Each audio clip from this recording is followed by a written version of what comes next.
భుజవం. ఆయనకేం భయం లేదు. హనుమ అంటే హనుమే. అందుకే రామాయణంలో మీరు జాగ్రత్తగా పరిశీలిస్తే హనుమ ఎక్కడ ఉంటారో అక్కడ ప్రాణములు నిలబడతాయి. మీరు చూడండి, ఆయన మొట్టమొదట కిష్కింధకాండలో కనపడ్డప్పుడు సుగ్రీవుడు హడిలిపోయి పారిపోతున్నాడు. ఆపారు ఆయన. ఎందుకు అలా పారిపోతున్నావు అని అడిగారు. లఘుచిత్తతమాత్మానం నస్థాపయసి యోమత అన్నారు ఆప్ చేసి. ఇంత తేలికైన మనస్సున్నవాడివి, ఇంత పిరికివాడివి, నువ్వు వానరాజ్యానికి రాజవుతావా నువ్వు?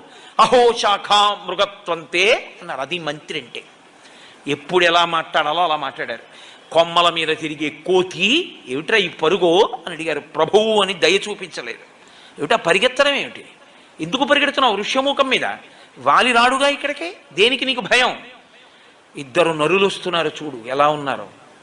రామలక్ష్మణులు వెళ్ళిపోతున్నారు అక్కడ పంపా తీరంలో. వాలి పంపి ఉంటాడు నన్ను